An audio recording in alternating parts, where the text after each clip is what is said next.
Nagkakaroon ng tulakan, siyempre, kasi maraming tao, nagkakagulo eh. Ang importante, walang nagbuhat ng kamay.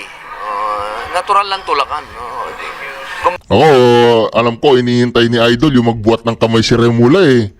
Yung manapak si Remula eh, yun ang... Kasi mga kareaksyon, ang gagawa ng ano si Remula, ang inihintay niya, yung magkaroon talaga ng yung sinong unang mananapak. Makapagsalita. Ayaw makapagsalita. Kung hindi kayo nakawan. Bawal na po kayo. Atras. Atras.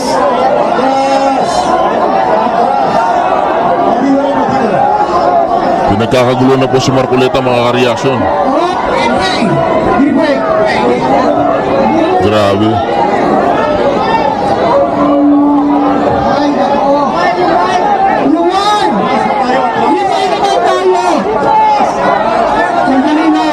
Ikaw ang kumuha ng pera sa bag ko. Hindi! Bakit naman ako? Ikaw, aminan mo na! Hindi ako yun, siguro ikaw! Tama na yan, wala akong lakad mo. Ikaw Hindi siya yun! Hindi nga, maniwala ba kayo? Ikaw ang buhaya sa ating tatlo. Hindi ako. Ikaw yung buhaya, laging nang loloko. Pareho kayo buhaya. Ako, naagrado dito sa yung buhaya. Tignan niyo yung mga buhaya. Dalawa mga buhaya. Wala na to. Lahat tayo buhaya. Sige na pare, paghatian na lang natin yung mga maleta. Oo nga, para wala nang gulo. Hatian na lang. Sige, hatian natin lahat. Fair na yan. Kung ganon, simulan na natin. Walang sisihan. Inday Sara, ilaw ng pag-asa. Pagmamahal mo'y yakap ng bansa. Sa bawat tibok ng pusong Pilipino, may awit ng bukas na di maglalaho. Inday Sara, sama-sama tayong babangon. Sa hirap at tunos may bagong panahon. Pag-ibig at tangal ang siyang sandigan para sa mahal nating bayan.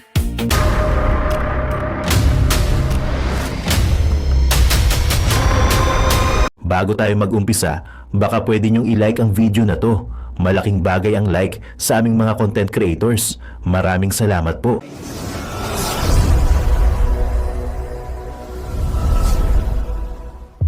People power na nga ba? My goodness! So itong pag-uusapan natin ngayon mga babayan, no? Napanood nyo yung preview, tapos natin hanggang sa dulo ang full video dito kay Boss Reaction TVPH. Nako mga babayan, nako eto na talaga. Nagkagulo na mga babayan, people power na to ang kasunod nito. Dahil tinatarantado na tayo ng mga demonyong mga kawatan sa mga namumuno na mga wala namang mga kwenta. Eto mga babayan, pag-usapan natin. Bigyan mo na ng konting reaction to. Kasi pag hindi mo to matapos tong video na to hanggang sa dulo, ikukwento ko muna sa iyo. Okay, simulan natin dito kaya Rapi Tulpo. Ito si Erwin Tulpo, Bendalo. My goodness. Grabe, no? Siya lang yung nagbe-bendalo. Kakaumpisa pa lang niya na magiging senador. Bendalo ka agad ang putang ina. Tapos naglalabasan mga babayan, yung kanilang mga scandal video na mambababae. Aray ko, meron ko lumabas hindi ko alam kung totoo yan 250,000. Yung tip, ay, grabe pala, malakas talaga ang robas, aray ko. At dito sa video na to mga babayan, sa bandang dulo, mapapanood nyo dyan si Auntie Claire. Bumanat na naman ng putang ina, tarantado. Ngayon mga babayan, sabi niya wala daw silang nalabag sa batas. May sinasabi pa siya ng mga ganito, ganyan. Kaso, andyan tapusin nyo talaga yung video kasi magsasalata si Senator Peter Cayetano na napakagaling na walang sinabi si Auntie Claire sa laki ng utak ni Peter Cayetano dahil talagang tunay na abogado, hindi tulad nag-abogaduhan lang itong si Auntie Claire. Dahil hindi niya alam yung batas. Biruin nyo mga babayan nagkaroon sila ng quorum, 12 lang sila tapos sila naggawaan sila ng mga namumuno, 'di ba? Si Erwin Tulfo ginawang blue ribbon.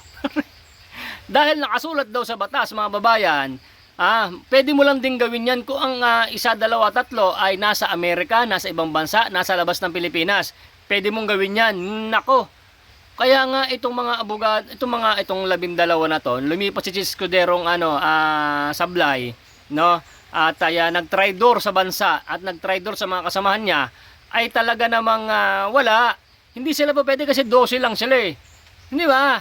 Nako po. Kaya mahirap mga babayan, yung mga iboboto natin ay hindi mga abogado. Hindi pa pwede yung mga sikat lang dito mga babayan. Hindi po pwede rito yung puro mga pangako na sa social media bumabanat. Pero pagka nakaupo na pala, na nauto niya na ang mga taong bayan, ay ayun na, sisimulan na ang pangungurakot, bukang inataratado. Kita nyo? Ay nako, wag na kayo magpapatol-patulpo. Ginagamit lang kayo ng mga yan. Naisahan tayo, di ba? Isa ako dyan sa natulungan ng tulpo, kaso sumasablay na. Dahil nga siya ay idol ko, ngayon ay hindi na. Ay, wala na, hindi na tayo pwedeng bumalik kay tulpo kasi bumaba na tayo kay tulpo, mga babayan. Dahil sa ginawa niya na tawag dito, yung hindi niya sinunod yung kanyang mga pangako sa taong bayan.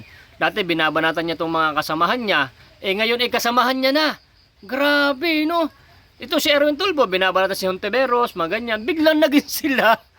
Kayo mga taong bayan, mag-isip-isip na kayo. So ginagamit niya lang yung kanilang mga pagiging anchor, pagiging vlogger, pagiging sikat.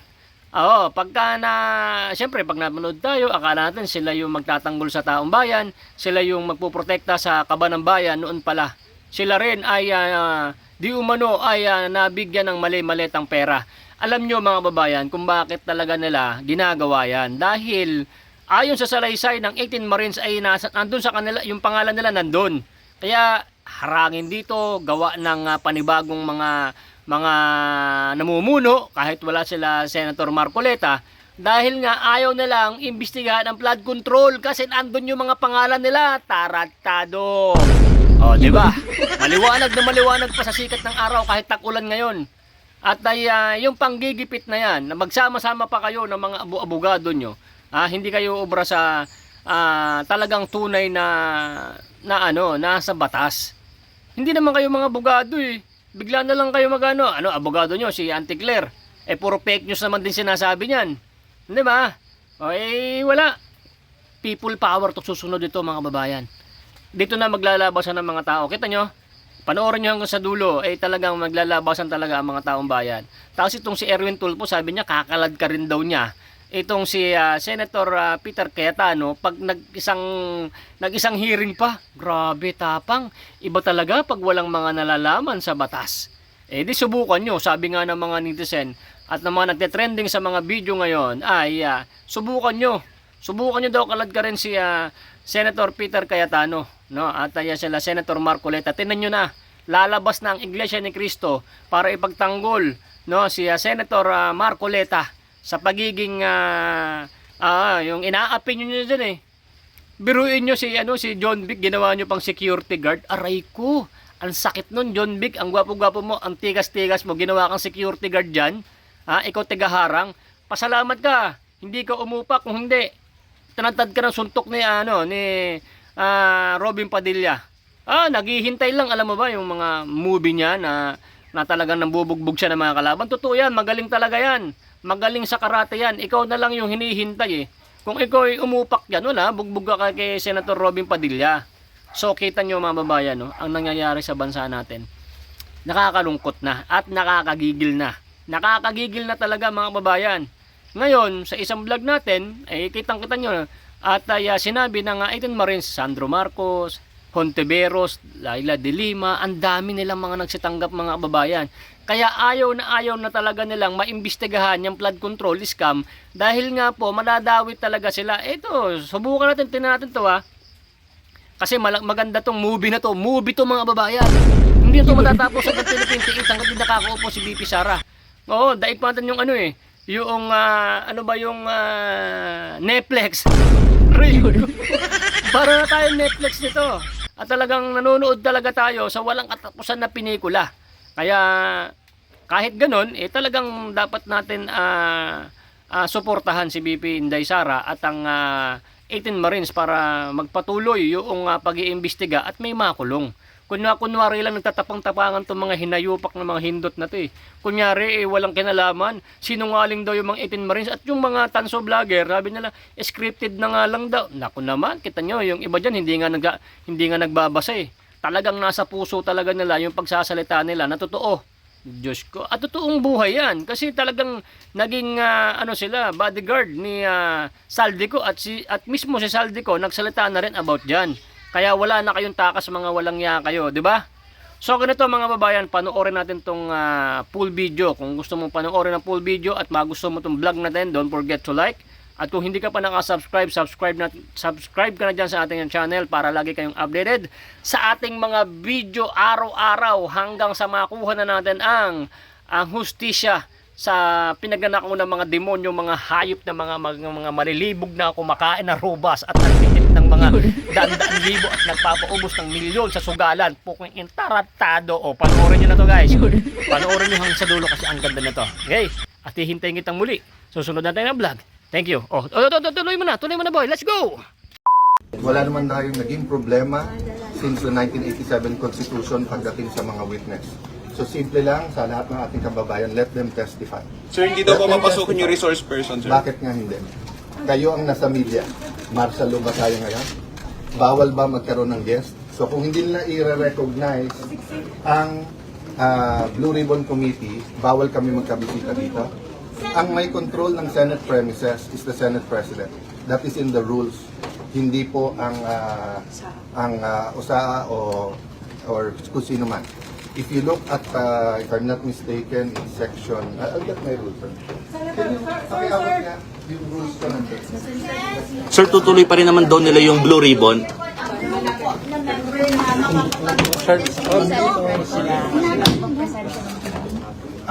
We will have our staff. This is an extraordinary situation. If they're willing to... Ay, sir, dito na po. Okay na po yan, sir. Okay na po. Ayan. Start tayo, ha? The Senate shall elect in the manner provided, herein provided, a President, President pro tempore, Secretary, Sergeant of Arms. These officers shall take the oath, okay? The officers shall be elected by the majority vote of all its members. Okay? So, Senate Secretary, OSAA, Sergeant at Arms, pro tempore, and President, kailangan 13 ang boto. 13 ang boto. May 13 boto ba kapag? Ano po ang sabi ng Section 10? The term of office of the President, at sa ngayon po ako yon, the President pro tempore, na sa ngayon si Senator Loren Legarda yon, the Secretary and the Sergeant at Arms shall begin upon their election and shall end when their successors shall have been elected. O, i-assume nyo na. Hindi ko sinasabing tama ha, mali yung ginawa nila kapon. I-assume nyo na 100% tama yun. I-assume nyo. Did they elect my successor? Kayo sumagot. Did they elect a Senate President? So ano sabi Section 10? And when their successor shall be elected, they did not elect my successor. So I am still Senate President. So tignan nyo ang powers ng Senate President. Kasama doon yung pag-manage ng premises ng Senado. So kung sino man ang hindi susunod sa amin dito na papasukin is going against the rules of the Senate and the Constitution of the Philippines. Ganun lang kasimple. Sir, nasaan na yung 18? Nasaan na po yung 18? Pumapasok mo sa baba pero pinipigilan. Aha. So anong gagawin po ninyo? Sinusundo ni Senator Pia. Baka gusto yung sundan doon. Opo. Nandun siya As ngayon. we speak. As we speak. Nandun siya. Go to the lobby if you wanna see. Thank you, sir. So ito, Sir, thank you. Update namin kayo mamaya. Baka gusto yung tignan yung 18. Nandun sa baba. Yan na sinasa. May nabasa po akong post ni Senator Win Gatchalian. Nag-post po siya ngayon at ina-explain po niya yung 12 lang na quorum. Ito, binabasa ko po ngayon, wag ko nang ipopost ha. Gusto po niyo i-post ko eh. Wag na. Ngayon, ito ang tanong ko kay Win. Win, lose ka Brad. Bakit? Kamo? Bakit hindi nyo kayang palitan yung Senate President? Dahil mali yung ginawa nyo, period. Right, reaction. TVPH nagbabalik. Reaction. Napakaganda po ng pag-uusapan natin ngayon mga kareaksyon. Ako po, kawawa raw ang mga retiring general. Kawawa raw ang mga nasa ospital. And yet, soon as they got cheese and declared quorum, ano una nilang ginawa? Palitan ng Blue Ribbon chairmanship. Alams na. Sa lahat ng nasa ospital ngayon na ino-hostage ng ospital dahil hindi makabayad kasalanan ni Alan Cayetano. Yan dahil ipapasa na sana namin ang batas na yan. Na ipagbabawal. Di ba? Pero nung nakuha nila yung quorum, hindi po nila pinasa ang batas at hindi rin nila inasikaso yung mga general. Ganyan po kakakapal yung mga taong yan. Yan po dapat ang pangalan ng mga tagapagtakip ni BBM. Ganoon. Ayan pa Mga kareaksyon ako nalulungkot Kasi unang-una mga kareaksyon, kitang-kita naman po talaga ang mga ebidensya. Kitang-kita naman po talaga ang mga pangyayari. Malinaw pa sa malinaw na nagkaroon ng mga bilyong-bilyon na pera na isinilid sa mga maleta at ipinamahagi sa kanilang mga kasamahan na magnanakaw. Pero bakit para bagang ang mga ginigipit pa mga kareaksyon ay katulad ni Defensor? Bakit kung talagang gusto nilang makita ang katotohanan at mapanagot ang mga magnanakaw, bakit pag meron pong lumalabas na ganito na nagsisiwalat, bakit hindi po nila inaasikaso? Bakit hindi po nila pinopokusan? Yung mga mismong taong yan ay nagsalita na nagatid sila ng mga mali-malitang pera sa bahay mismo ni BBM, sa bahay mismo ni Tambaluslos, at sa bahay mismo ni Saldico, at sa bahay mismo ni Erwin Tulfo, at marami pang iba mga kareaksyon, katulad ni Tutasen. Alam na po natin na nagkaroon ng mali-malitang pera, ikinalat nila sa buong Pilipinas kung saan sa bahay ng mga magnanakaw na kaalyado ni Bangag. Pero bakit? Bakit kayang-kaya pa rin po nilang pagtakpan? Bakit inaayaan po ng ating AFP, mga kasundaluhan, mga kapulisan, at marami pang mga parang ang pinupuntiryan na lang nila mga kareaksyon ay wag maupo itong si Sara Duterte. Nagbubulag-bulagan na po talagang sila man ay nakatanggap ng limpak-limpak na salapi na nakasilid sa mga maleta. Nasaan yung mga makabayad black? Nasaan yung mga tagapagtanggol ng sambayan ng Pilipino? Mga aktivista, nasaan sila? Bakit para bagang ang mga Duterte na lamang at kaalyado ng mga Duterte ang naghahabol sa mga magnanakaw ng mga mali-malitang pera?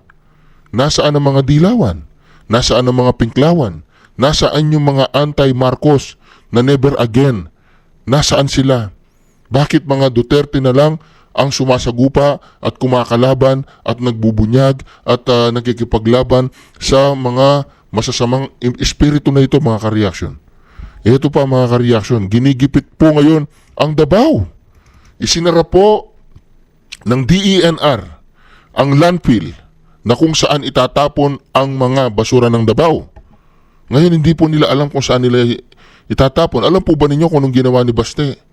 Ang sabi ni Baste, itapon ninyo doon malapit sa harapan ng DENR office. Ayan, ginawa nila. Itinambak po nila ang mga basura nila sa mismong tapat ng tanggapan ng DENR. Walang matapunan, isinara yung landfill. Matagal na, hindi man nila inayos. Ang DENR ang nagsara, ngayon ginawang basurahan ang DENR office. Tama lang yan. Just do it. Ayan pa po mga kareaksyon. Ito po, inililiko na naman nila ang usapin. Court order arrest of Carly Diskaya. Wala kaming pakialam sa mga bubwit yan. Mga utusan nyo yan. Ikulong natin yan. Kulong nyo lahat yan. Sila man ay naging instrumento at kapakikinabang kay Saldico, kay Tambaluslos, at kay Bangag. Sila ang kanilang mga ginamit. Kasi kung itong mga to, hindi naman makakapagnakaw yan kung halimbawa binigyan mo ng kontrata yan. Ginagawa ng COA ang kanyang trabaho. Ginagawa ng DPWH ang kanilang mga trabaho. Hindi naman makakapagnakaw yan. Chichikin nila according to standard, according do sa presyo. Pero anong ginagawa po nila mga kareaksyon? Wala. Ang kinukulong nila itong mga to. Hindi nga makapagnakaw ang mga yan kung talagang ihigpitan lang sila ng gobyerno. Nevertheless, bakit? Parang ang hirap hanapin ng ustisya sa Pilipinas. Maliwanag pa sa sikat ng araw. Ang mga mismong nagsasalita ay yung mga ginamit nilang mga Marines. Sila mismo ang naghahatid, nakita nila kung saan napunta yung pera, at nakita nila kung papaano, gaano karami, at sino-sino ang involved. Naku po. Ito po, umpisa na natin. I promise, kahit na senador ka, kahit na sinasabi mong matanda ka na, ilang taong ka na sa Senado, try me. magpahiring ka ng Blue Ribbon ulit. Magpahiring ka. I don't care kung dati kang Senate President, dati kang Speaker of the House, I don't give up. Talagang papahuli kita. Kung hindi papahuli, kung ayaw ng usa, bibit-biting kita, kukwilyuhan kita, palalayasin kita dyan sa floor na yan. Tapang no? Bibit-bitin kita, kukwelyuin kita. Kala siguro ng Tulfo Brothers, TV show. Akala nila nasa TV show sila. Akala nila nasa estasyon sila. Oy, Erich, inayupa ka, kasama ka. Nabanggit ang pangalan mo. Pumunta sila sa bahay mo. Inatid nila yung mga babae sa kwarto mo. According to them. Tapos ganyan ka magsalita. Ginagaya mo si Duterte? Nako, Erwin. Magandang gabi po, Luzon, Visayas at Mindanao. Nagbanta si Senador Erwin Tulfo na ipaaresto ang sino mang magsasagawa umano ng tinawag niyang peking hearing sa Senado. Sinabi niya yan kasunod ng ikinasang pagdinig sa flood control scandal ng grupo ni Senator Alan Peter Cayetano. Hit ni Tulfo, siya ang legit na chairman ng Blue Ribbon Committee sa ilalim ng tinaguriang new majority ng Gatchalian Bloc. Nakatutok si Sandra Aguinaldo. Kasunod ng isinagawang hearing ng Blue Ribbon Committee ng Cayetano Bloc, may babala si Senador Erwin Tulfo sa mga aniyay magsasagawa ng peking hearing sa Senado. Si Tulfo ang itinalaga ng tinaguriang new majority na chairman ng Blue Ribbon Committee. Hindi na po ako papayag na maghihiring-hiringan kayo dyan. At I will have you arrested. I promise. Kahit na senador ka, kahit na sinasabi mong matanda ka na, ilang taong ka na sa Senado, try me. Magpahiring ka ng Blue Ribbon ulit. Magpahiring ka. I don't care kung dati kang Senate President, dati kang Speaker of the House, I don't give up. Talagang I don't give a fuck daw, I don't give a fuck. Ikaw ay fucker. Fucker ka. Oo, fucker ka. papahuli kita. Kung hindi papahuli, kung ayaw ng usa, bibit-biting kita, kukwilyuhan kita, palalayasin kita dyan sa floor na yan. Because I am the legitimate Blue Ribbon Chairman. Tignan po natin sa Martes kung magagawa niya yan. Inaamon kita, pag nagawa mo sa Martes yan, susuportahan na kita. Susuportahan na kita pag nagawa mo sa Martes. Yo, lalagay ko dito sa aking channel, Erwin Tulfo. Yan. Matinong tao. Yan, lalagay ko dyan. Yan. Lalagay ko dyan sa taas. Tatanggalin ko si Sara Duterte tsaka si Marcoleta. Ikaw na ang ilalagay ko dito sa aking channel. Walang bayad, walang bayad. Magsasampa rin si Tulfo ng kasong libel sa mga nagpakilalang dating sundalo na humarap sa hearing kahapon. Dahil di niya totoo ang sinabi nilang dinalhan siya ng maletang may pera. Kakasuhan din ng ilan sa kanila ng libel ni Senador Tito Soto dahil kasinungalingan din aniya ang akusasyong dinalhan umano siya ng pera. Kabilang sa binutasan ni Soto ay ang aligasyong tinanggap ang pera ng kanyang executive assistant na aniyay 2015 pa pumanaw. Sa Lunes, magsasagawa ng hearing ang Blue Ribbon Committee ni Tulfo. Imbitado rin dito ang ilan sa mga dating Marines at iba pang inimbitahan ni Cayetano. We are inviting them. Pag hindi po sila sumunod, papaliwanagin po namin sila and then mag-i-issue po kami ng cite them for contempt. And entonces po, yung aming pong usaha, yung aming pong mga pulis. Yun ang sinasabi natin. Isa-cite nila yung contempt yan, ikukulong po nila yung 18 Marines. Kukulong nila yan, 100%. Galing yan sa grupo ng Tuadcom. Pwede po namin i-order na hulihin po sila, dalhin sila dito sa Senado. Kung wala po silang valid reason. Hiningan namin ng reaksyon si Attorney Levy Baligod, ang abogado ng mga ex-Marines pero wala pa siyang tugon. Pero sabi ni Senador Rodante Marcoleta, hindi pa umanuhuli ang hearing na ikinasa ng Cayetano Bloc kahapon kaugnay ng flood control scandal. Marami po tayong kukunin. Binanggit po ninyong mga addresses na kung saan dinala yung mga pera, may patatawag po tayong mga tao para i-confirm po na talagang na-deliver yun yung mga sasakyan. Suspend the hearing until further notice. Naka-adjourn sinedya na ang Kongreso hanggang July 26. Sa July 6 naman, inaasahan ang pagsisimula ng impeachment trial. Bago yan, napapag-usapan ngayon ang pagkakaroon ng special session ng Kongreso para matapos ang ilang priority measures, pati na rin ang nabinbing trabaho ng Commission on Appointments. Sa gitna ng marami pang trabaho ng Senado, wala pang nakikitang solusyon sa girian sa liderato nito. I'm willing to talk to anyone, including the 11, to find common ground. But ilalabang ko yung tama. Pati yung Senate presidency. Ha? We're not going to give up. Kung nais nilang i-question, dalhin nila sa korte. Maraming mga law deans na naglabas na ng statement, no, sinusuportahan ang ating posisyon. Legitimacy has already been recognized by the Office of the President, by Malacanang, by the House of Representatives. Usap-usapan naman ngayon ang tagpong ito kahapon ng diskusyong ito ni Senadora Loren Legarda at DILG Secretary John Vic Rimulya. Solusyon sila. Kapalipat ko na isa sa amin para proseso sila. Okay. Tapos magbutuhan. Okay. Diba, sounds better. Right? Nang tanungin namin si Rimulya, sinabi nitong nile-lecturean siya ni Legarda kaugnay sa interpretasyon ng majority sa Senado. Nung mga oras na yon, may media na malapit sa kanila na nakita naman ni Legarda. Sabi ni Rimulya, tumahimik na lang siya at tumango. Sinusubukan pa naming makuha ang panig ni Legarda. Sandra Aguinaldo, Nakatutok, 24. Noong May 26, 2026, Jen. Eri sinayupak. Makinig ka dito. Tulpok, tuplok, makinig ka dito. Yung mga members ng Bendalo. Okay. May 26. Noong May 26, 2026, Jen. Yung mga members ng Bendalo. Okay. May 26 po ito. May 26. Kaya tinawag ko na members ng Bendalo dahil palagi nilang binabaluktot ang mga batas eh. Ang saligang batas, kanina diniscuss natin, 13 kanya ang majority. 13 ang quorum. Opo. Tama? Sa tuntunin namin, 13 pa rin. Opo. Pati sa pag-i-elect ng mga opisyalis ng Senado. Pero noong May 26, 2026, yung mga miyembro ng Bendalo nag-walk out. Yun yung walk out. Yes po. Nag-walk out sila. Noong panahon na yun, Jen, natatandaan ko, 11 kami. Kasi si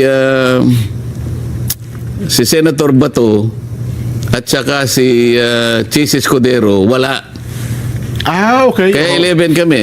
Si Chis Escudero, alam mo na kung bakit wala doon sa session hall. Opo. Okay. Si Chis naman, absent, wala din. So, dahil 13 kami, minus 2, ilan? Di 11. 11. Opo. O kami ang 11 noon. Sila naman, 11 din. Okay. Kaya 11 kami. Si Chis, elect ng mga opisyalis ng Senado. Pero nung May 20... Ulitin lang po natin para mas malinaw sa inyo ha. Ano nangyari nun? 2026, yung mga miyembro ng Bendalo nag-walk out. Yun yung walk out. Yes po. Nag-walk out sila. Noong panahon na yun, Jen, natatandaan ko, 11 kami.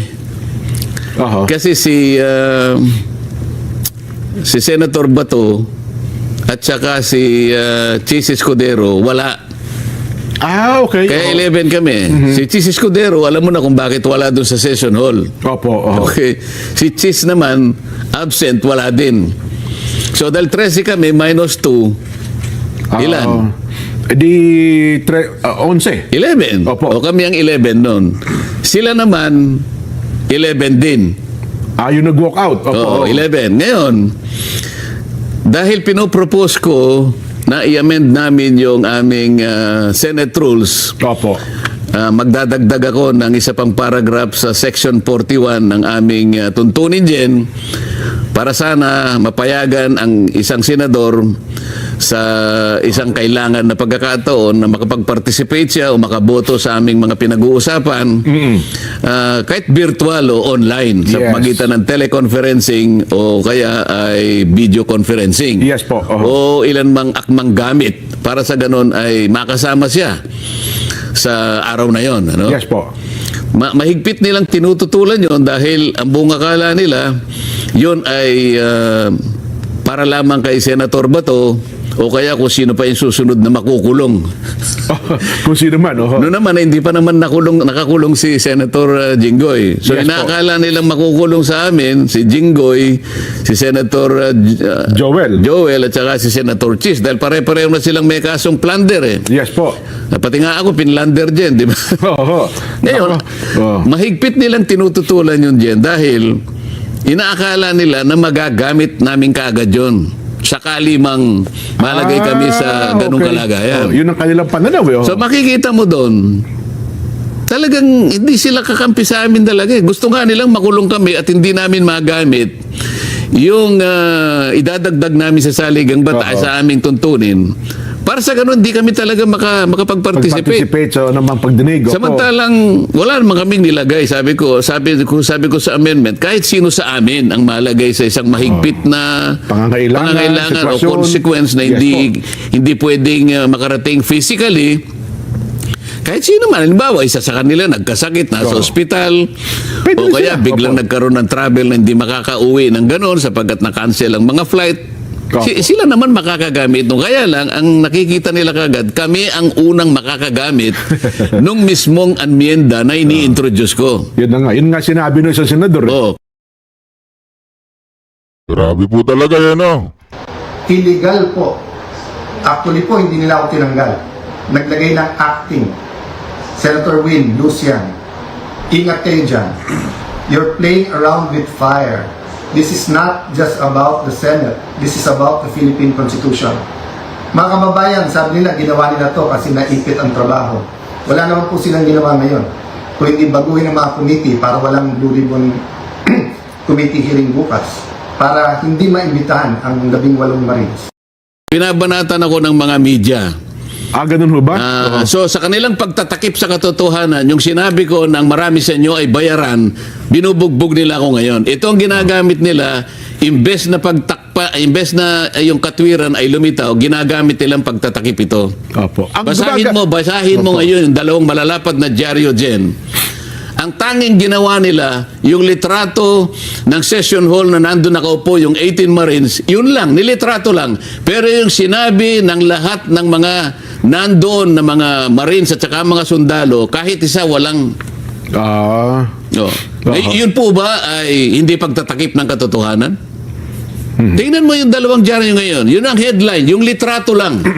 Wala nang iba. Ang kanilang ipinagdiwang ngayon ay yung sinasabi ng ibang dating mga Senate President, Franklin Drilon, Coco Pimentel, na yung 12 sa Abilino versus Cuenco ay ganito at ganyan. Actually, sana mga tatanong ko sana sa inyo, Sen, pero nabanggit nyo na rin po naman. Hindi po akong original na nagsabi ng marami sa inyo ay nababayaran. Gusto kong ipakita. Pwede mo masinag ng ito na... Pwede nyo bang ipasinag para makita ang librong ito? Ano ang title ng librong ito na hawak ko? Ayan. Babasahin ko dyan, News for Sale. The Corruption and Commercialization of Philippine Media. Hindi po ako nagsulat nito. Ang nagsulat po nito mismo ay kasama ninyo Ayoko na po magbanggit ng mga pangalan. Babanggitin ko na lang po ang ilan sa mga sinabi nila. Para lang, ito po, Malu Mangahas, then PPC Executive Director, said in a report to Press Council members that Manila Times reporters said they believe that up to 90% of their colleagues were open to accepting money given by their sources. The practices, this reporter said, was most prevalent among tabloid correspondents who are among the poorest paid in the profession. Reporters cited the following reasons for accepting bribes: the system itself, their having gotten used to it, peer pressure, and acculturation, a lack of understanding of journalism and journalism ethics, and the need for cash. When asked about specific cases of media corruption, they know about reporters recited a litany of sins. Reporters receiving monthly retainers from 5,000 to 10,000 pesos. 2004 edition lang po ito, finance foreign trips, night outs in pubs, sauna baths and restaurants, contract brokered by corporation with promised commissions in exchange, 5 to 6 figure sums paid for various services, even ₱1 million fee, good for 2 years for a group of reporters tasked to set up a consultancy agency by their sources. Napakarami pong gusto kong basahin dito eh. Hindi po ako nagpasimula nito. Corruption is damaging the media's credibility and undermining their potential as an information source and as a tool for strengthening Philippine democracy. The excesses committed by corrupt journalists have eroded the goodwill that the media should otherwise be enjoying because their role in chronicling and making sense of important events in the nation's turbulent history. Instead, corruption is fanning popular skepticism and cynicism about journalism.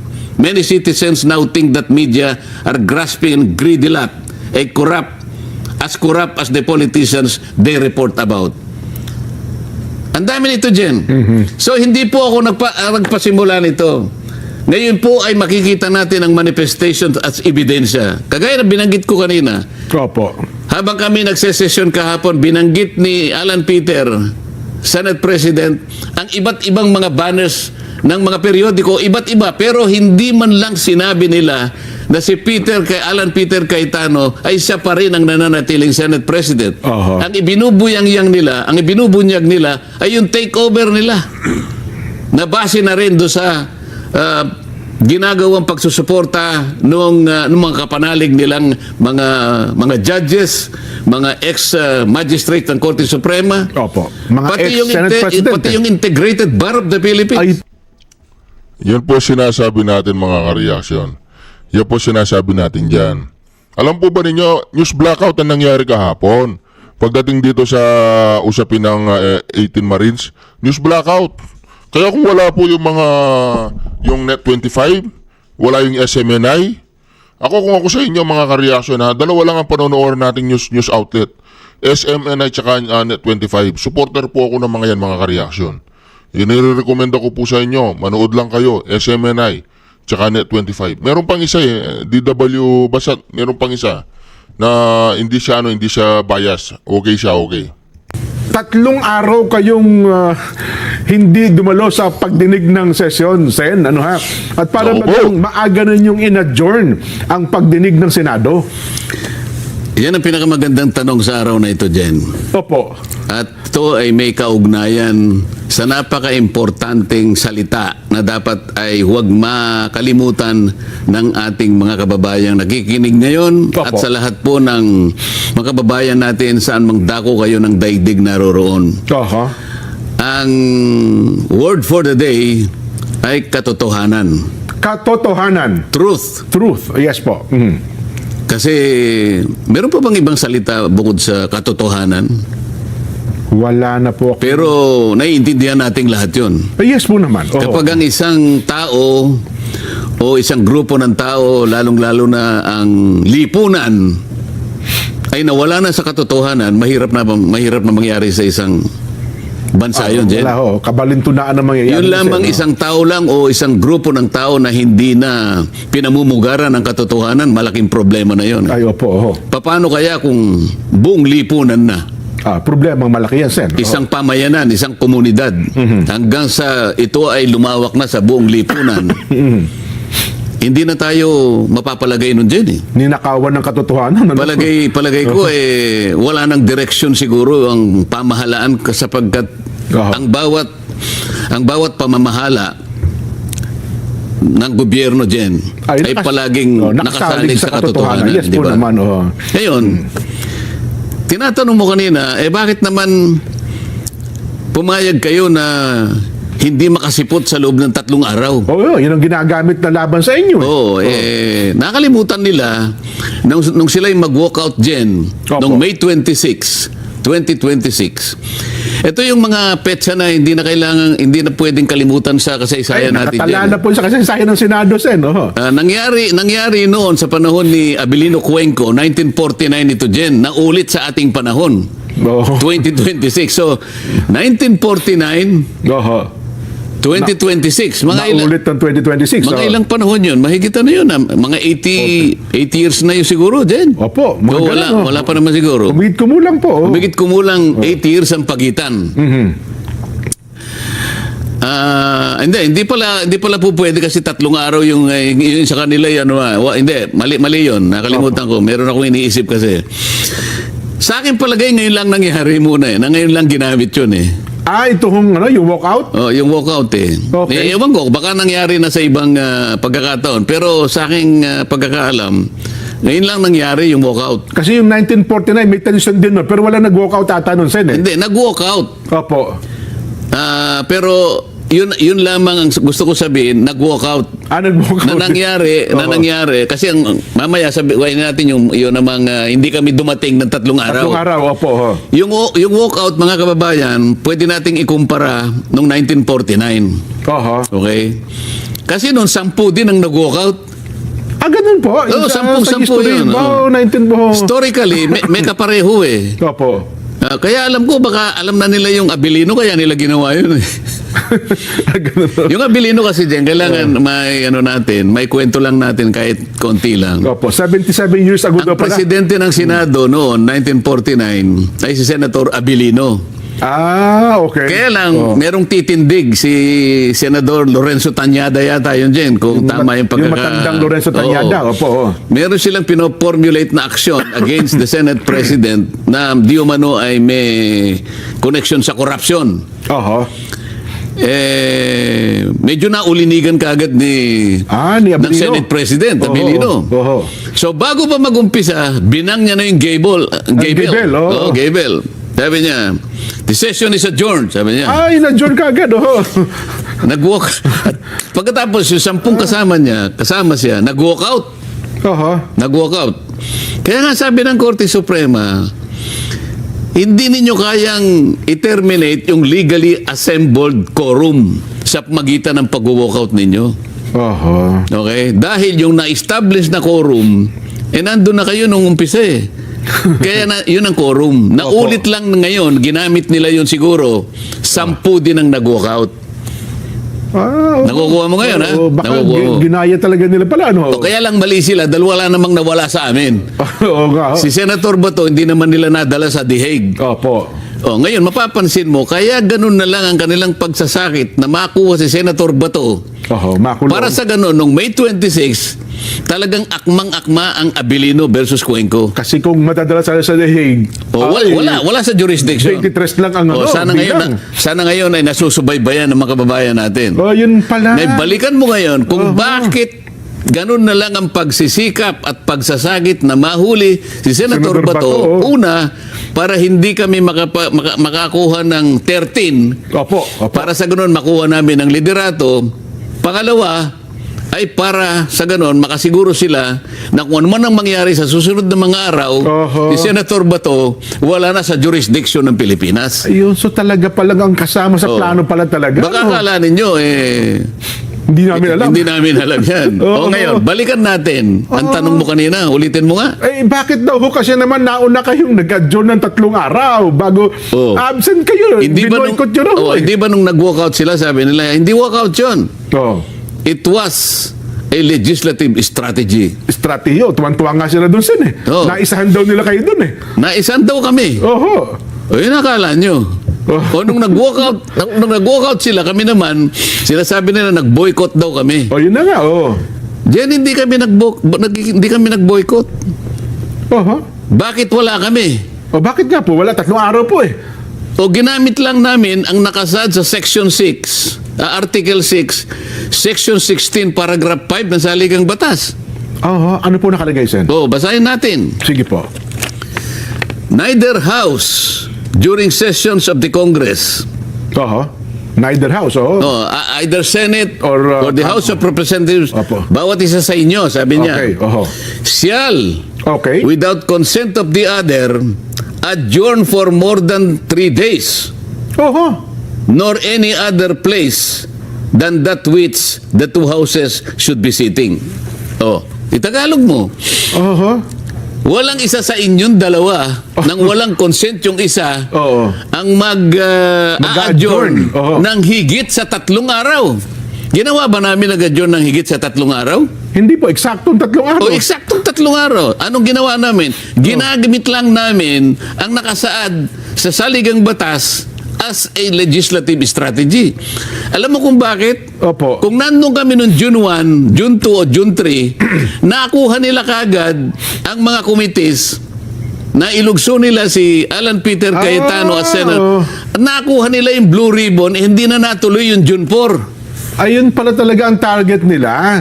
Kaya ang sabi ko, Jen, ang pinakamahalagang salita ngayon, katotohanan. Ayaw nilang matuloy ng kahit sa anong paraan yung June 4, 2026 sapagkat marami ng katotohanan ang lalabas doon. Hindi pa yung ganap, ngunit malaking bagay sa tinatawag nating katotohanan ang unti-unti nang lilitaw. So kung ang mangyari pala, Sen, hindi mo nila makuha ang Senate President, magdideklara sila ng all committee chairmans vacant, makukuha nila ang Blue Ribbon Committee. Isa lang ang dumating sa amin doon, makukuha na nila eh.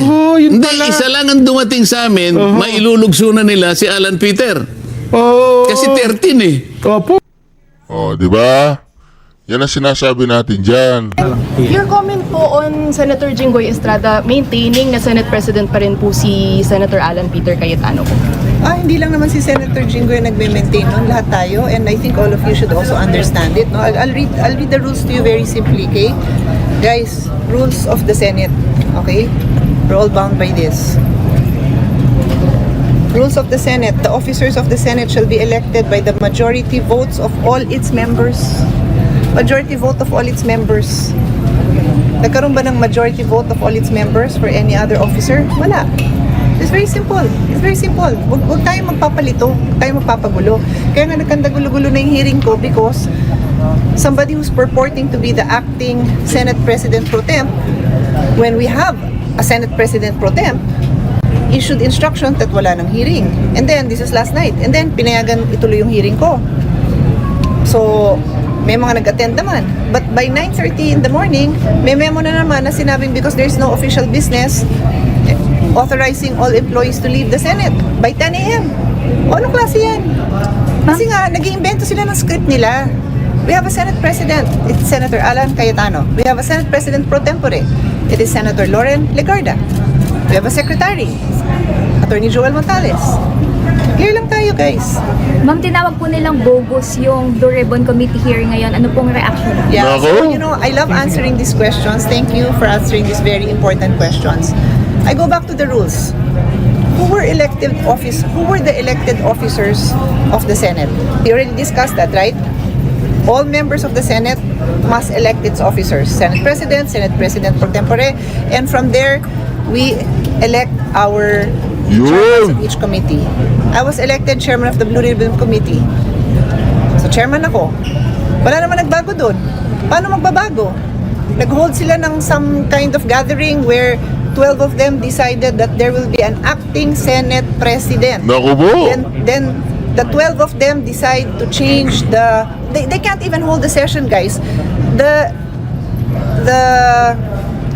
person authorized to conduct a session is the Senate President, and in his absence is the Senate President pro tempore. In their absence, guys, it's the secretary under Rule 5. The secretary can be the one. Hindi yung may tatayo lang doon. That cannot be. Pag hindi kami nagkasundo, all of us can decide, we can have a vote to change the Senate President. That's all it takes. It's very simple. You just need 13 people to change the Senate President because the majority of the senators do not like the Senate President anymore. But you cannot decide, 3 kami, 5 kami, 12 kami, ayaw na namin, we will conduct our own session. Hindi pwede yun. Otherwise, we are lawless already. Sila nga ang yabang-yabang nila, lagi nilang tinuturo yung rules tapos hindi nila sinusundan. Okay guys, I think I've said my piece. Kung magpapatawag po ang presidente ng special session, willing po ba kayo sa majority? Well, I'm not the Senate President. Ask the Senate President. I mean, I'm a team player. Are you willing to attend? Of course. Pag nagpatawag ang presidente, bakit naman hindi? Yes. Ma'am, sinabi po ni SILG, hindi daw po kayo hinarang kasi hindi daw po niya kaya dahil mag-isa lang daw po siya. Ay, hindi yata. Kasi nakita nung staff ko na may iba siyang kasama. Tsaka may video nandun. Naglalakad ako dito. Oh, pag hindi ka umalis, di hinarang mo ako, di ba, kuya? So, di ba? Tsaka tatayo ka dun sa harap ko, di ba? Kung nakita mo ako, tapos gusto mo lang akong kawayan, di sabi mo, hi, Sen. Oh, hi. Pero kung tatayo ka sa harap ko, nakaganong ka, ano tawag mo doon? Ano tawag mo doon?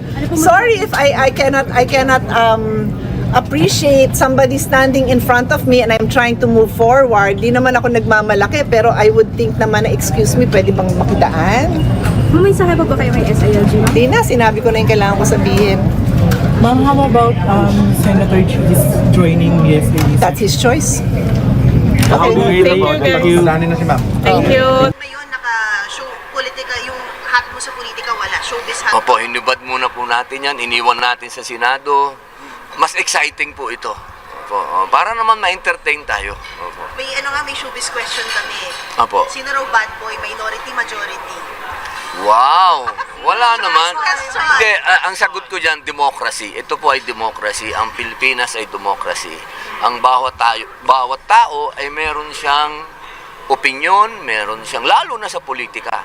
Meron kaming kanya-kanyang point of view. Ang importante dito, ang gusto namin, umasenso Pilipinas. At sana mawala na yung corruption. Senator, ito na lang, showbiz question. Paano mo naman mag-describe ang bad boy sa pelikula? Sa politika, hindi sa pelikula. Ang bad boy sa politika kasi yan yung mga corrupt. Yan, hindi ako bad boy sa politika. Ako'y very good boy sa politika. Kaya nga, ang sabi nila, lagi akong maximum tolerance. So, ibig sabihin ng maximum tolerance ka kay Remulla? Kasi dito Kaming dalawa, maximum tolerance naman kaming dalawa. Oo, kasi parehas lang kami na may trabaho siya, may trabaho ko. Ang mainam doon, nakita ng tao, wala namang nagbuhat ng kamay. Talagang natural lang yun. Marami. Ano yun nagkakagulo Walang tulakan, Sen. Nagkaroon ng tulakan, siyempre, kasi maraming tao. Nagkakagulo Ang importante, walang nagbuhat ng kamay. Natural lang tulakan. Oo, alam ko, inihintay ni Idol yung magbuhat ng kamay si Remulla Yung manapak si Remulla yun ang, kasi mga kareaksyon, ang gagawa ng si Remulla, ang inihintay niya yung magkaroon talaga ng yung sinong unang mananapak para magkagulo na, iba na yung sitwasyon sa Senado. Iba na, magiging yung talagang komosyon. Wala nang hearing. Yun ang gusto ni Remulla siguro noon. Kung makikita po ninyo dito sa litrato, may tulakan. Sino yung humarang? Sino yung nagtutulak? Alam nga naman, naglalakad ka dyan, nakikita mo, dumarating yung isang pulutong, hindi ka muna tumabi. Hindi, talaga parang nanghamok yung talagang parang nanghamon na, kaya nyo ko, sintu-sintu ako, kaya nyo ko, ganoon. Parang ganun yun. Kaya lang, hindi siguro sabi ni Idol, hindi ko napa-under yung white tie ko dito Pagka kami mga nangyari doon, alam mo yung sa, crowd control kami. Crowd control kami ni Secretary. Kaibigan ko naman yun. Wala namang kaming personal na away. Tagahanga ako, nung siya ay governor, lagi ako sa Cavite dahil maraming pinatatayong ospital. Ako'y tagahanga niyan. Walang bad blood. Walang bad blood. Natural lang yun. Siguro ganun din naman pakiramdam ni Secretary. Ganun talaga. Meron siyang pinaglalaban. Meron din akong pinaglalaban. Ang importante, walang nagbuhat ng kamay. After Bad Boy, does this mean gagawa ka ba ng ibang showbiz projects? Lahat tatapusin ko. Kasi lahat ng commitment ko, yung mista, kailangan magawa ko na kasi si Boss Vic nakasibangot na. Pero yung blood versus duty, tuloy-tuloy pa rin. Yung blood versus duty, ginawa ko yun kasi may kinalaman yun sa mga Muslim. Kaya ako ginawa. Pero special role lang ako doon. Hindi ako mainstay, hindi ako pangmatagalan. Ako'y pinakiusapan ng mga kaibigan ko sa ABS-CBN. Nagawin ko yun. Kasi nung binasa ko nga yung istorya, may kinalaman sa mga Muslim ito. Bilang tagapangulo ng Muslim Affairs, ginawa ko yun. Thank you po. Sec, reaction lang po, parang Tinutulak daw Ito, kayo ito. ni Senator Padilla. Palabas na ako Nag-usap lang kami ni Senator Will. Palabas na ako. Pagkita ko, isang dilubyong tao dumadating papunta sa akin kung hindi ko protect ang sarili ko, sa balbituan na yun madadagadan ako. So, I hindi had kayo to, pumipigil. hindi, I had to protect myself kasi siguro they were mga 50 sila Diba? Pupunta ako dito para mag-confer lang kay Senwin regarding security procedures. Nung paalis na ako, biglang nagdilubyo na rito. I just had to protect myself. Wala, but there was no exchanges. There was no punches. Wala. Di ba lang nasaktan. But I did know. Hindi ko alam na parating sila. Diba? Tinulak ba ho daw kayo ni Senator Padilla? Hindi I wouldn't say tinulak niya ako, pero siya yung nasa harap ko nung parang isang wave ng tao biglang nasa harap ko. Nagulat na ako Kung hindi ako... Tingnan nyo po mga karelasyon, para siya nagbablash. Parang talagang naano siya, naimasmasan siya. Robin Padilla yun O, tingnan ninyo Tingnan ninyo. Talagang, di ba? Nasa dibdib siya ni Robin. Nasa kanyang dibdib. Di ba? Di ba? Masaya naman. Kung hindi matibay-tibay ang katawan ko, nahulog na ako nun Kasi tapat ko yung pintuan mismo, yung door jam Papuntang door jam na So, baka nasaktan pa ako. May chance pa kayong mag-sorry kung sino man ang magsasorry. Hindi na kailangan, trabaho lang nila yun. They were doing their job. I was doing my job palabas lang ako. No feelings hurt. Physically, I wasn't hurt. Diba, it takes more than that to hurt me. Sir, what can you say po to Senator Pia saying that you did block them po kasi you stood Makita nyo naman, wala akong kasama. Tignan nyo lahat ng video, ako lang mag-isa. Palabas na talaga ako. Diyan nakaparada kotse ko, diyan sa labas Mag-isa lang talaga ako. Ang blocking force, dapat mga 100 kayo maghahanda. Pwede ba ako mag-isa mag-block ng isang batalyon ng tao? Diba? Hindi ko kaya gawin yun. Sir, can you tap para siguruhin na yung Gatchalian group ang nakapangyayari in the building, it's their committees, it's their witnesses. I'm here kasi nagkakaroon ng parehong factions on left and right of the building. Diba? Ang iniiwasan namin, mag-clash yung dalawang yan. So nakiusap ko sa kanya, diba, let's keep things down, diba, the rhetoric down. And when we agreed, na nagkasundo na kami, nung paalis na ako, biglaan na ng boom, sumabog na may parating pala sila. Diba? External security sa madaling sabi. External naman na role ko. I have no role here in the Senate. Then why are you inside? To talk to Why are you inside? Senator Gatchalian. Sabi ko, I asked him na doon kami sa labas. Diba? Kung sa loob, wala kami pakialam dito. Totoo naman wala tayo sa angel dito Diba? Wala kami pakialam. So, and if you can see, walang pulis Diba? Walang pulis dito. I was alone. I came here alone. I was almost trampled upon.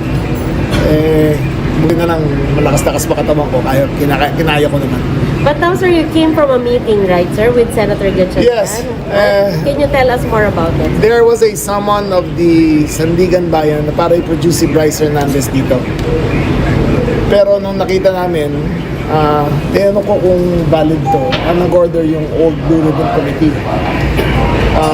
So kanina pinakita niya sa akin na yung new Blue Ribbon Committee sumulat na sa Sandigan Bayan na they no longer recognize the request of the old Blue Ribbon Committee. So it's lang yun, it's a communications thing kasi baka ma-contempt yung mga tao ko sa BGNP hindi produce si Bryce Hernandez dito. So I had to clarify everything. And they wrote to the Sandigan Bayan already na ngayon ko lang nalaman, hindi ka have the copy. They have the copy already na canceled na yung sa PDM. Yung order to bring Bryce Hernandez here. Kumbaga ibang, yung naunang Blue Ribbon po yun, hindi yung kay Senator Erwin. So kinalify niya na dinala na pala nag-notice na ang Blue Ribbon na they no longer are requesting.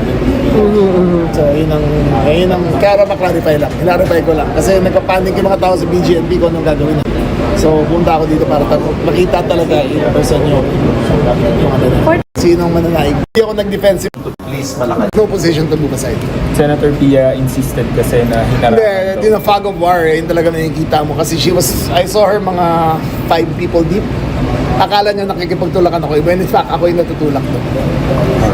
Okay? Thank you very much. Thank you. Teka lang, si Auntie Claire to, si Auntie Claire. Pagkana si Auntie Claire.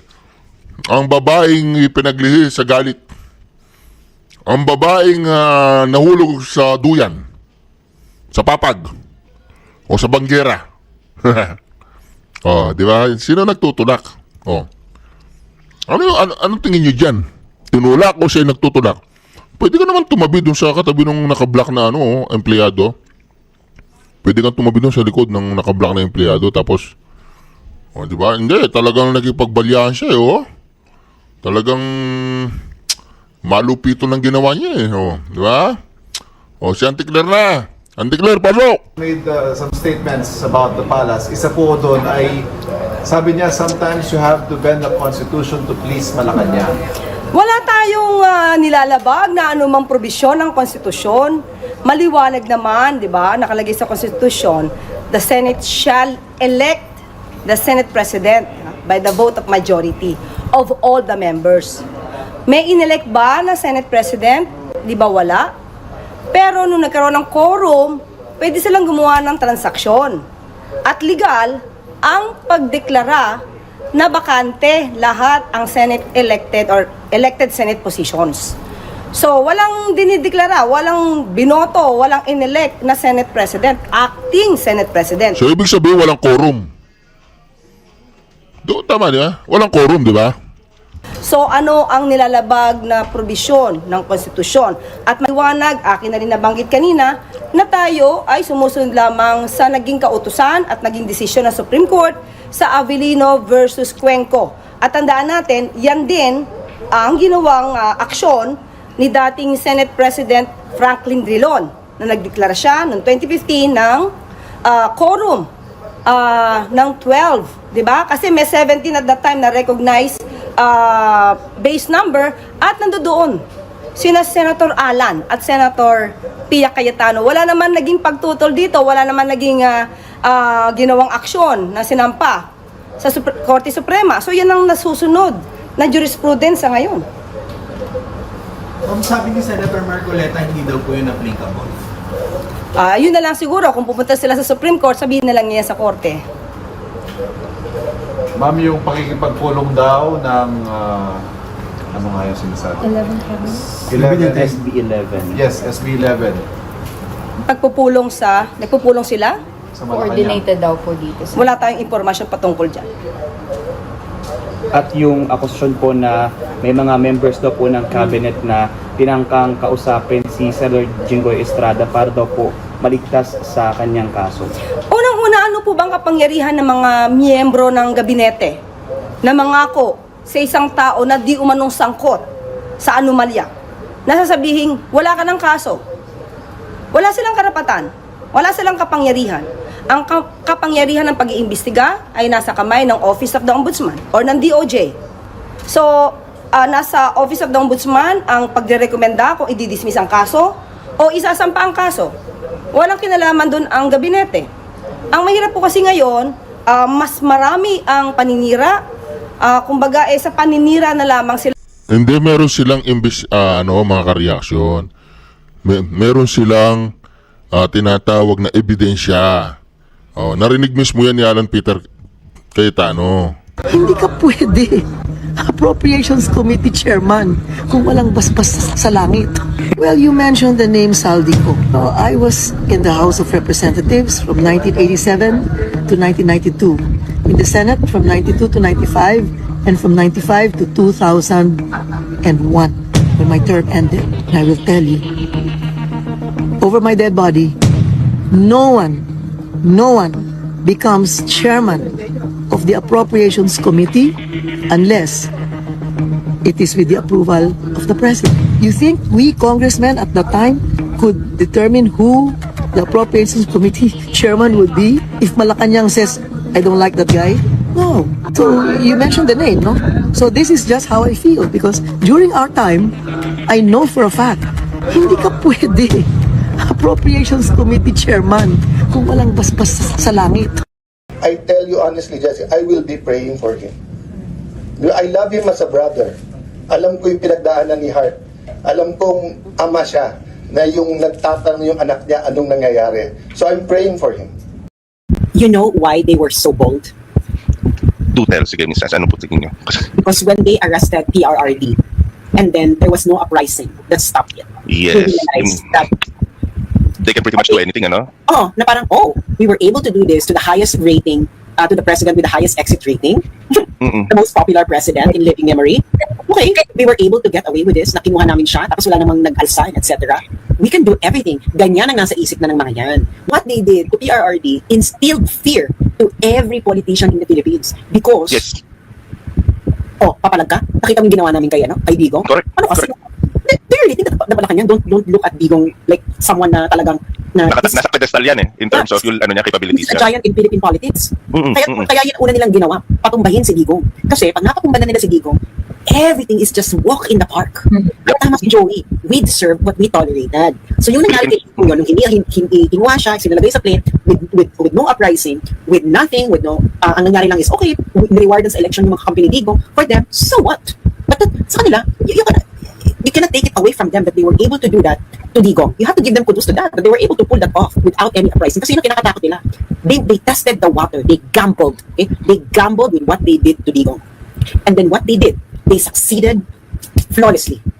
And then after that, every politician in the Philippines now look at this Adictus Benedictus and said, okay, we now have a choice. Are we going to bandwagon, or are we willing to risk our political career and end up like Digong? That is now the question that is lingering in the minds of every politician in the Philippines. And now, you saw everything. Yung mga, akala mo may mga prinsipyo sa buhay. Ang nakita nila, mag-ano na lang ako, makimaleta na lang ako kaysa mag-end up ako kay Digong. Yan ang mga nasa isip ng mga yan. Pobre! Mapare ko ba? An hour later.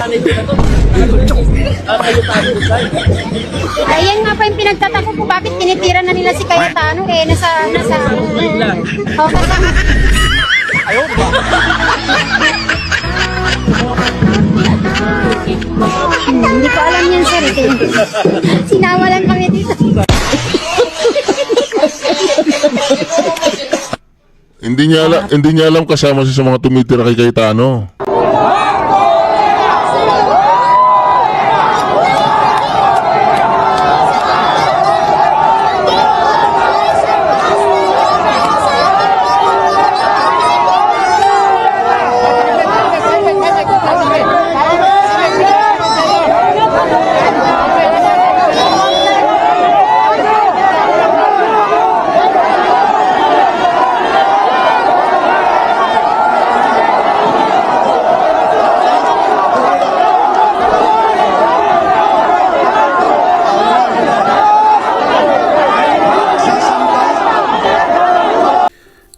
Diyos na makapangyarihan sa lahat, salamat po sa iyong pagmamahal na hindi nagmamaliw.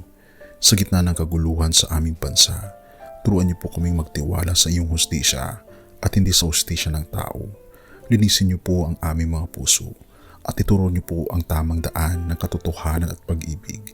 Tulungan niyo po kaming maging ilaw sa gitna ng dilim at ipakita sa mundo na may pag-asa pa sa pangalan ng aming Panginoon Hesus.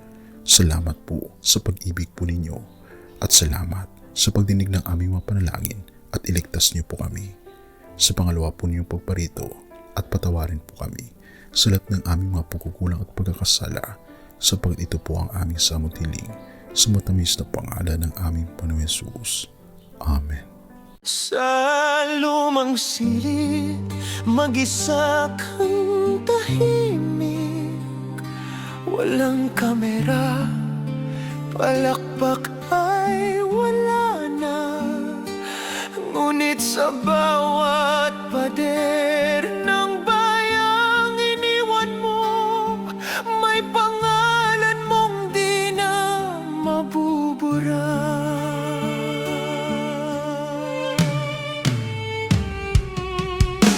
Minsan kang naging balikat ng mahihina, kalaban ng takot, kakampi ng asa. Di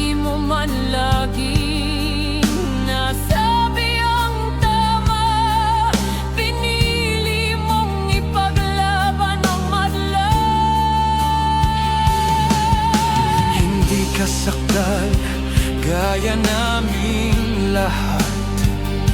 Pero tumindi ka nang walang pag-atras. At ngayong pagod ka na, tatay, kami naman ang sasalo ng bawat bigat.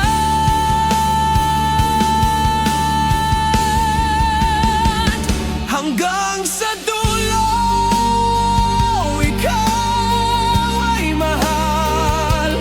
Kahit papagod na ang iyong katawan.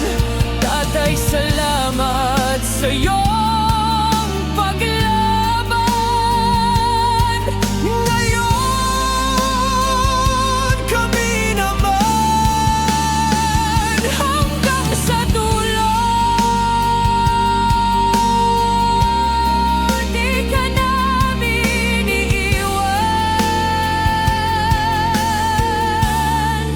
Ang kwento mo'y dala ng bayan.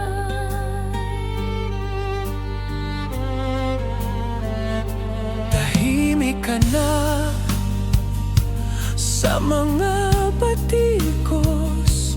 Wala nang tugon, wala nang galit. Pero sa mata ng mga maralita, naroon pa rin ang tapat mong alaala.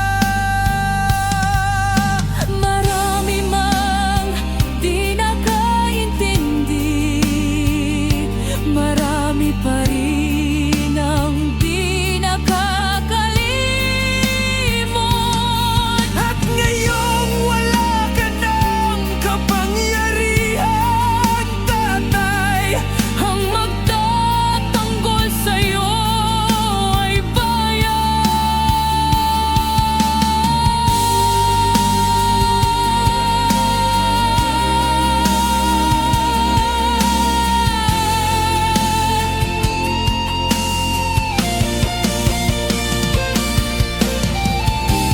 hindi ka nag-iisa kahit ngayon.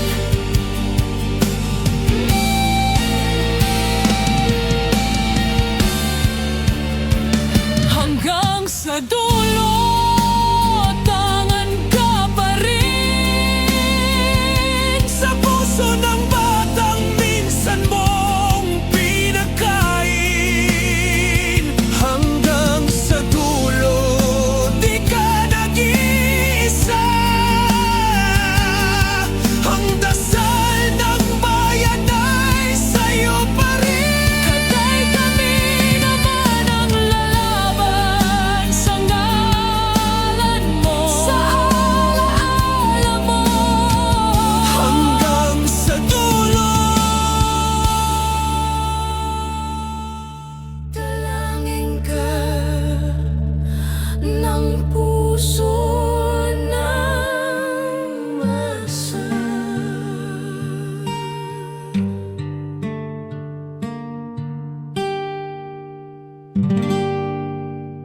At yun na nga mga kababayan, ano na ang masasabi mo? Kung mayroon kayong hinaing at komento patungkol sa balitang ito, please comment down below. Pag-uusapan natin yan sa comment section. At kung nagustuhan nyo ang video, ay huwag kalimutang mag-like at i-share na din para mas marami pang makaalam at umabot ito sa marami sa ating mga kababayan. Maraming salamat po. Mabuti pa ang sardinas, may label. Eh tayo, wala. Oo nga pala. Nay, ito na yung bayad ko sa isa, ano? O, kunin mo yung isa. Isa muna, iyan, no? Tapos, isa pa, di ba? 4 dapat na sardinas, eh. O, yan. 3 na. Pang-4 na sardinas. O, okay na.